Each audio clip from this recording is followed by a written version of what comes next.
તમે ઘણીવાર તમારી જિંદગીમાં ઘણા લોકો પર ભરોસો કર્યો હશે. તેમની મદદ કરવાનું વિચાર્યું હશે, પરંતુ તેનું પરિણામ ક્યારેય કેવું નથી મળતું જેવું તમે વિચારતા હોવ. તેમની સાથે તમે કર્યું હોય.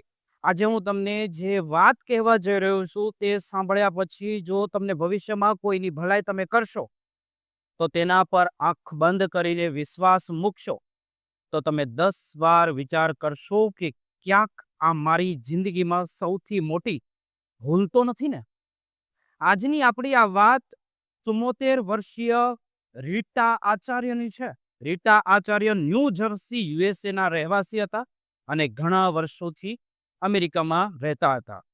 તેમનો સંબંધ ભારત, વડોદરા, ગુજરાત સાથે હતો. તેઓ 1990માં યુએસએમાં સ્થળાંતર થયા, માઇગ્રેટ થયા અને પોતાના આખા પરિવારને લઈને યુએસએ આવ્યા હતા. રીટા આચાર્ય અને ચાહકો કહેવા પ્રમાણે તેમના એવું કહે છે કે અન્ય લોકોની મદદ કરવી એ તેમનો શોખ હતો. તેઓ હંમેશા ઉત્સાહથી લોકોની મદદ કરતા હતા, જેના કારણે ત્યાં પાડોશીઓ તેમને યુએસએમાં સ્વીટ લેડી કહીને બોલાવતા હતા. તેઓ એટલા પ્રેમાળ સ્વભાવના હતા કે રીટા આચાર્યએ ક્યારેય પણ પોતાના ખરાબ સપનામાં પણ નહીં વિચાર્યું હોય કે લોકોની ભલાઈ કરવાની કે લોકો પર વિશ્વાસ કરવાની જ આ આદત એક દિવસ તેમની જિંદગીનો અંત લાવશે. રીટા આચાર્ય ન્યૂ જર્સીના ઘરમાં એકલા જ રહેતા હતા. તેઓ વિધવા હતા. તેમના પતિનું નિધન ઘણા સમય પહેલા થઈ ચૂક્યું હતું, પરંતુ તેમ છતાં તેમણે એકલા રહેવાનું શા માટે પસંદ કર્યું? જોકે તેમનો પરિવાર અને અન્ય સંબંધીઓ નજીકમાં જ રહેતા હતા, પણ તેમ છતાં તેમણે સ્વતંત્ર રીતે રહેવાનું પણ ભલાઈના કાર્ય કરવાનું જ પસંદ કર્યું હતું.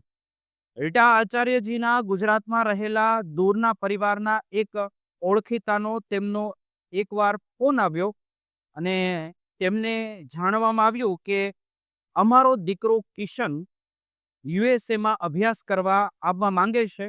તે 21 વર્ષનો યુવાન છે અને તમારા જ શહેરમાં ન્યૂ જર્સીમાં ઇન્સ્ટિટ્યૂટ ઓફ ટેકનોલોજીમાં પોતાનો કોર્સ કરવા માંગી રહ્યો છે. જો તમે તેમની મદદ કરી શકો. તો રીટા આચાર્ય તો બીજા લોકોની પણ મદદ કરતા હતા અને આ તો ઓળખીતા હતા. તેમણે તરત જ કહ્યું કે કોઈ વાંધો નહીં. જો તમે ન્યૂ જર્સી તે આવે છે, તો ત્યાં સુધી તેમની વ્યવસ્થા ન થઈ જાય, ત્યાં સુધી તે બીજે રહેવાની જગ્યા ન મળે, ત્યાં સુધી તે મારા ઘરમાં રહી શકે છે. કિશનના માતા પિતા ખુશ થઈ ગયા અને રીટાજી પણ ખૂબ જ ખુશ થયા કે ચાલો, મારા જ રાજ્યમાં, મારા જ દેશનાથી એક યુવાન છોકરો આવી રહ્યો છે, તે મારા ઘરમાં રહેશે, ભણશે અને તેનાથી મારી એકલતા જે છે, તેમની લાગણીઓ પણ મારી દૂર થઈ જશે. આમ 21 વર્ષનું કિશન જે ગુજરાતથી યુએસએ જવા રવાના થઈ ગયો, તે સીધો ન્યૂ જર્સીમાં ઉતર્યો અને રીટાજીના ઘરે ગયો. તેણે ત્યાં રહેવાનું શરૂ કર્યું. થોડા સમય પછી તેણે યુનિવર્સિટી જોઈન કરી લીધી અને ભણવામાં વ્યસ્ત થઈ ગયો. રીટાજી તેના માટે જમવાનું બનાવતા, તેમને માર્ગદર્શન આપતા અને બાળકોની જેમ તેનું ધ્યાન પણ રાખતા હતા. કેમ કે તે યુએસએમાં નવો હતો. તેઓ તેને વાર્તાઓ કહેતા. જ્યારે તેઓ યુએસએમાં આવ્યા હતા ત્યારે કેવી પરિસ્થિતિ હતી, તે રીતે માતા પિતાનું માર્ગદર્શન હોય છે. તેવું જ માર્ગદર્શન રીટા આચાર્યજીએ તેમને કિશનને આપ્યું હતું અને કિશનને તેવું મળવા લાગ્યું હતું. કિશનના મનમાં શું ચાલી રહ્યું હતું તેનો રીટાને સપનામાં પણ ખ્યાલ નહોતો આવ્યો કે આગળ શું થવાનું છે. ખૂબ જ ભયાનક. ધ્યાનથી સાંભળજો. થોડા મહિના પછી જ્યારે કિશન ભણતો હતો, ત્યારે રીટાએ નોંધ્યું કે તેમના ઘરમાંથી કેટલીક વસ્તુઓ ગાયબ થવા લાગી. જેમ જેમ કોઈ કિંમતી વસ્તુ, કોઈ ક્રેડિટ કાર્ડ કે અન્ય કોઈ વસ્તુઓ. શરૂઆતમાં તેમણે વિચાર્યું કે કદાચ તેઓ ક્યાંક મૂકીને ભૂલી ગયા હશે, કેમ કે આ ઉંમરે આવું થવું એ સામાન્ય હોય છે. તેમણે આ બાબતને અવગણી નાખી, પરંતુ થોડા જ સમય પછી જ્યારે વસ્તુઓ ચોરી થવા લાગી, ત્યારે તેમણે નોંધ્યું કે આ કામ કિશનનું જ છે અને મને લાગી રહ્યું છે અને બીજું કોઈનું નહીં, કારણ કે તેમણે એકવાર કિશનને તેમનું ક્રેડિટ કાર્ડ ચોરતા પકડી પણ પાડ્યો હતો. હવે રીટા આચાર્યજીની પાસે બે વિકલ્પો હતા. તેઓ પોલીસને બોલાવે અને કિશનની ધરપકડ કરાવે, તેમને ચેતવણી આપે અને સમજાવે કે બેટા આવું ન કરાય. સારા સ્વભાવના હોવાના કારણે તેમણે વિકલ્પ બે પસંદ કર્યો. તેમણે કિશનને બેસાડ્યો અને સમજાવ્યું કે બેટા તું આ દેશમાં ભણવા આવ્યો છે. જો તને કોઈ વસ્તુની જરૂર હોય તો તું મને કહે, હું તારી હેલ્પ કરીશ. હું તારા પરિવારને પણ ઓળખું છું અને તું મને પણ ઓળખે છે. આપણા બંને આપલે થાય છે. હું નથી ઈચ્છતી કે તારું કરિયર શરૂ થતા પહેલા જ કોઈ મુશ્કેલીમાં મુકાઈ જાય. કેમ કે અમેરિકામાં જો આવી કોઈ હરકત થાય તો તમારો વિઝા પણ ખત્મ થઈ શકે છે અને ભણવાનું તો ભૂલી જ જવું પડે. રીટાજીએ પોતાના સારા સ્વભાવને કારણે કિશનને ચેતવણી આપીને કહ્યું કે આગળથી આવું ક્યારેય હવે તારે નથી કરવાનું. જો કોઈ વસ્તુની જરૂર હોય તો મને જણાવજે. આ ઉપરાંત રીટાજીએ કિશનના માતા પિતાને ગુજરાતમાં ફોન કરીને બધું જણાવી દીધું. જુઓ, મેં કિશનને આમ પકડ્યો.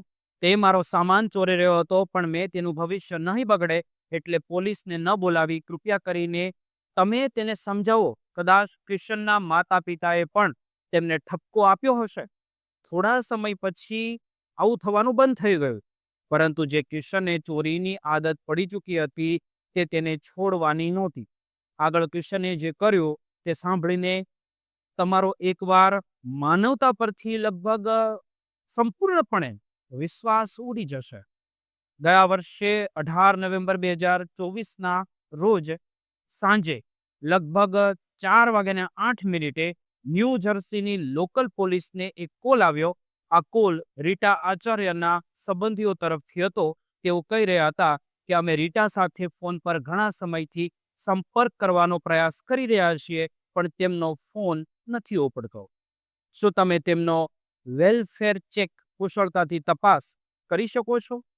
યુએસએમાં આ એકદમ સામાન્ય હોય છે કે જો તમારો વકીલ દૂર રહેતો હોય તો તમે પોલીસને વિનંતી કરી શકો છો અને તે તમારી ઘરે જઈને તપાસ કરે છે. કૃપયા કરીને જઈને તપાસ કરે કે બધું બરાબર છે કે નહીં. આવું થયું. 18 નવેમ્બરના રોજ પોલીસ રીટાના સરનામે ગઈ. દરવાજો ખખડાવ્યો, પણ સામેથી કોઈ જવાબ ન આવ્યો. કોઈ હેલો હાય ન થયો. આથી પોલીસે દરવાજો તોડી નાખ્યો. તોડીને અંદર પ્રવેશ કર્યો. પોલીસવાળાઓએ નોંધ્યું કે લિવિંગ રૂમમાં કોઈ ખરાબ ગંધ આવી રહી છે. જ્યારે તેઓ લિવિંગ રૂમમાં દાખલ થયા ત્યારે તેમની આંખો એકદમ પહોળી થઈ ગઈ. તેમણે જોયું કે રીટા આચાર્યજી સોફા પર બેઠેલા છે અને તેમના ગળા પર નિશાન છે અને શરીર પર ચાકુના ઘા દેખાઈ રહ્યા છે. કોઈએ ચાકુથી રીટાનો જીવ લઈ લીધો છે. પોલીસને ખાતરી થઈ હતી કે રીટા હવે આપણી વચ્ચે નથી રહ્યા. પોલીસને તરત જ એમ્બ્યુલન્સ અને મેડિકલ ટીમને બોલાવી અને આખા ઘરને કોર્ટ ઓફ ઘેરી લીધો અને બધી વસ્તુ સીલ કરી દીધી. પોલીસને તપાસ શરૂ કરી. પોલીસે સીસીટીવી કેમેરા ચેક કર્યા. તેમણે જોયું કે એક વ્યક્તિ ઘરમાં આવ્યો છે અને થોડીવાર પછી રીટા આચાર્યની ગાડી લઈને જતો રહ્યો છે. અને તે વ્યક્તિ બીજું કોઈ નહીં પણ 21 વર્ષીય કિશન શેઠ હતો, જે ભારતથી તેમની પાસે ભણવા આવ્યો હતો અને એક રીતે તેમનો દીકરો બનીને રહેતો હતો. પોલીસને ખબર પડી કે તે વ્યક્તિ કિશન છે એટલે તરત જ તેણે સર્ચ વધારી દીધું અને અન્ય રાજ્યોના પણ એલર્ટ જાહેર કર્યું કે જો આ વ્યક્તિ ક્યાંય પણ તમને મળે તો તેને તરત જ તમારે પકડી લેવાનો છે. એમાં ઇનામ પણ રાખવામાં આવ્યું. પોલીસે વધુ તપાસ કરી તો જાણવા મળ્યું કે ઘરમાંથી કેટલીક કિંમતી વસ્તુઓ પણ ગાયબ થઈ ગઈ છે, જેમાં રીટા આચાર્યજીના બેંક કાર્ડ્સ, ક્રેડિટ કાર્ડ્સ પણ ક્યાંય દેખાઈ નહોતા રહ્યા. જ્યારે તે પોલીસ રિપોર્ટ મળ્યો ત્યારે રીટા આચાર્યજીના બેંક એકાઉન્ટમાંથી $4500 થી $5000 ઉપાડવામાં આવ્યા હતા. પોલીસવાળાઓને સમજાઈ ગયું હતું કે આ કાર્ડ્સ અને બધું બીજા કોઈ નહીં પણ કિશને જ ચોર્યું છે અને તે જ રીટા આચાર્યને મારીને તેમની ગાડી લઈને ભાગી ગયો છે.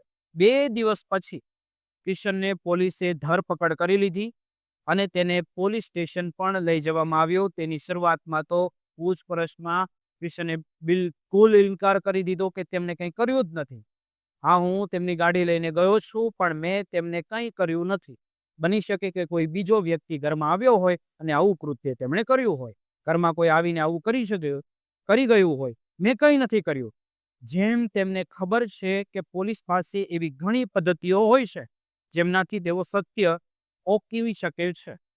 થોડીક વાર પછી કિશને પોલીસ સામે બધું જ કબૂલી લીધું, પરંતુ તેણે હજુ પણ એમ જ કહ્યું કે મેં આ બધું ગુસ્સામાં કર્યું છે, કારણ કે રીટા આચાર્યજી મને ઘરમાંથી કાઢી મૂકવા માંગતા હતા અને હું ઘરમાંથી નીકળવા નહોતો માંગતો.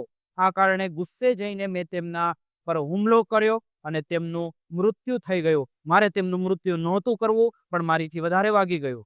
હવે તેના પર કેસ કરીને પોલીસ દ્વારા તેને જજ સામે રજૂ કરવામાં આવ્યો છે. તેમને જામીન ન મળે તે માટે તેમના સંબંધીઓ અને ચાહકો પણ મોટેથી અવાજ ઉઠાવ્યો છે કે ક્યાંક તે ભારત ન ભાગી જાય. હવે તેના પર first degree murder case charges લાગવામાં આવ્યો છે. હવે તેના પર કેસ ચાલશે અને પછી તેને સજા પણ થશે. તમે વિચારી જુઓ કે એક 74 વર્ષની વયની વૃદ્ધ મહિલા, જેમના કોઈ આસપાસ નથી, કોઈ આગળ નથી, કોઈ પાછળ નથી, જેણે એક નિર્દય વ્યક્તિને, એટલે કે એક એવી વ્યક્તિને સંતાન બનાવીને પોતાના ઘરમાં જગ્યા આપી, ખાવાનું આપ્યું, એક માર્ગદર્શન આપ્યું, જે વિદેશમાં યુવાન બાળકો માટે સૌથી મહત્વપૂર્ણ ભૂમિકા હોય છે. તેમના બદલામાં તે વ્યક્તિએ તેમની સાથે શું કર્યું?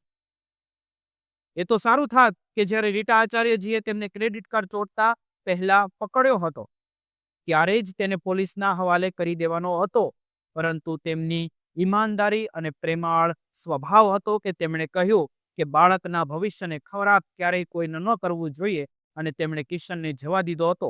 જો તેમણે તેમ કર્યું હોત તો આજે તે દરિંદો કાં તો પોતાના ઘરે પાછો ગયો હોત અને કાં તો જેલના સળિયા પાછળ હોત. મિત્રો, વિડીયો ગમ્યો હોય તો લાઈક કરજો. ઉજાસ ટીવી ચેનલને સબસ્ક્રાઇબ કરવાનું ભૂલતા નહીં. આભાર.